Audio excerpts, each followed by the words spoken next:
Bonjour.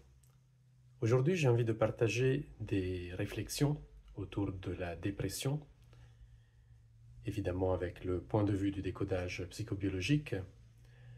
Ce point de vue, il dit quoi? Il dit que une maladie ne vient pas par hasard, mais elle vient en réponse à quelque chose qui est vécu par la personne.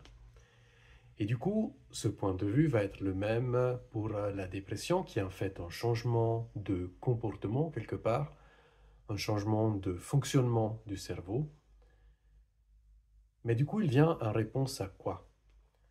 Il y a des dépressions qui viennent de façon très claire suite à la perte de quelqu'un. Ça fait partie du processus de deuil des fois. Il y a de la tristesse qui est là, il y a une volonté, un fonctionnement de type introspectif. Et dans ces cas-là, c'est très facile de voir à quoi elle répond. C'est comme si ça faisait partie du processus qui permet de laisser partir quelqu'un ou quelque chose. Mais il y a des situations où la personne vit une dépression et il n'y a aucune cause flagrante, où c'est pas très clair en réponse à quoi elle vient.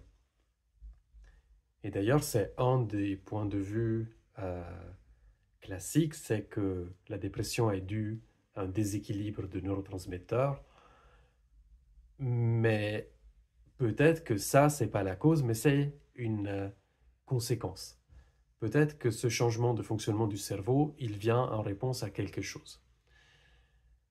Donc là, j'ai posé beaucoup de questions. En fait, une dépression vient en réponse à un stress précis, à un type de stress précis. Et encore plus précisément, ça vient en réponse à deux stress qui sont là en même temps.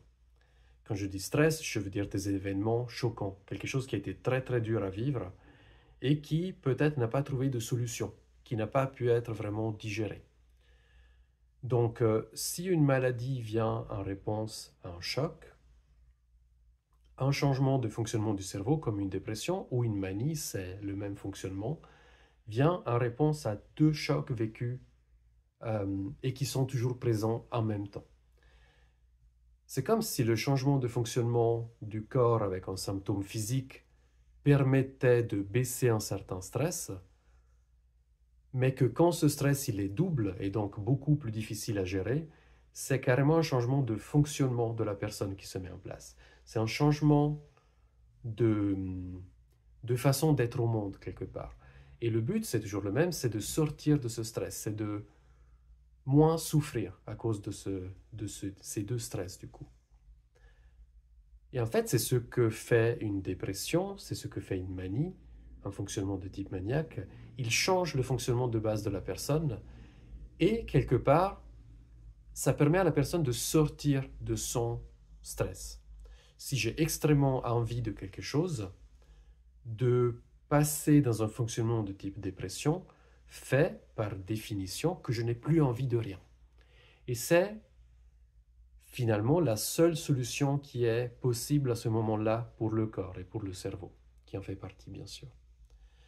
Donc, lorsqu'une dépression s'active, lorsqu'un épisode maniaque s'active, lorsqu'il y a bascule d'un à l'autre, quel stress a été vécu ou revécu et du coup est extrêmement présent, en sachant qu'il y en a toujours au moins deux pour que le comportement change.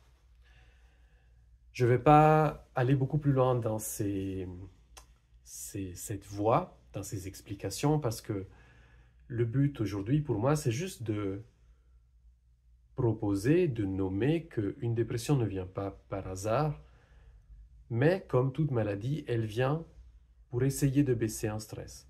Et bien sûr, ce n'est pas une solution idéale, ce n'est pas quelque chose qui permet de solutionner le stress, mais ça permet de le supporter, ça permet de vivre quelque chose qui a été extrêmement lourd, c'est souvent le mot qui est là, c'est la lourdeur, quelque chose de lourd, quelque chose qui était la source d'une grande souffrance.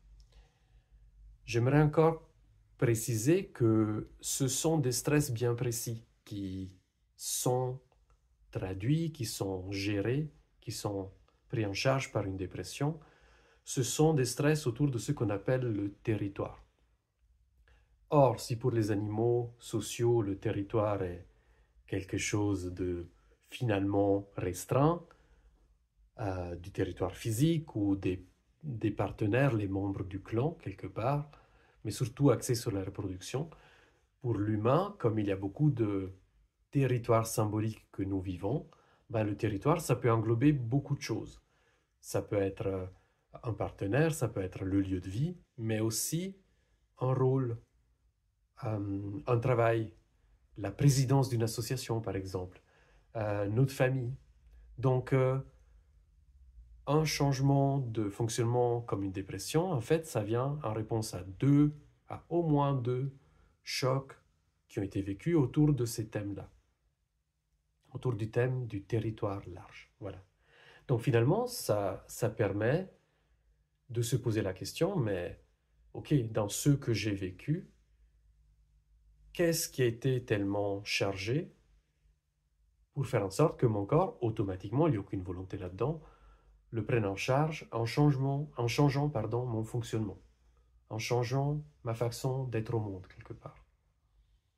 Et bien sûr, il y a des dépressions plus ou moins intenses. C'est lié à l'intensité du stress, des stress sous-jacents.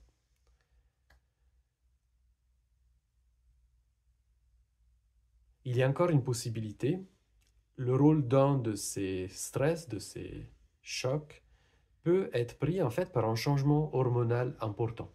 Et je pense précisément aux hormones sexuelles, donc les œstrogènes ou la testostérone. Donc une prise d'hormones de synthèse ou une grossesse ou un accouchement ou une ménopause, il y a encore d'autres cas qui sont possibles, peut faire basculer la personne en dépression ou en manie, ou la faire sortir. C'est considéré, ça agit au niveau du cerveau comme si c'était un stress. Et ça ne veut pas dire que c'est un stress, mais ça agit au même endroit en fait, c'est ça. Et ça explique des dépressions qui viennent lors d'une grossesse, typiquement au 4e, 5e mois, lors d'un accouchement, ou lors de la prise de contraceptifs oraux, par exemple. Et c'est intéressant parce que finalement, ça permet de mettre du sens dans une dépression, dans une manie, dans une maniaco-dépression qui est la bascule d'un à l'autre. Et finalement, ça vient s'appuyer sur un fonctionnement qui est biologique et ça permet aussi d'en faire quelque chose. En thérapie, on va voir comment baisser le stress qui est là, baisser ces stress qui sont là pour que ce poids s'apaise. Voilà.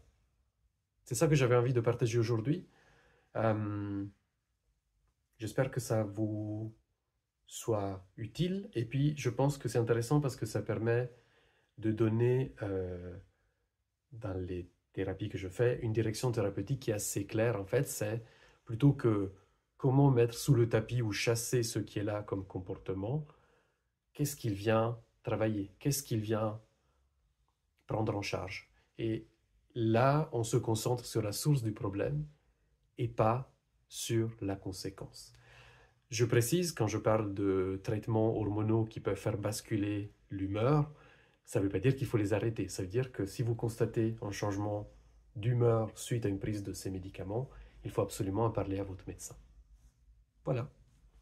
Belle suite et à bientôt.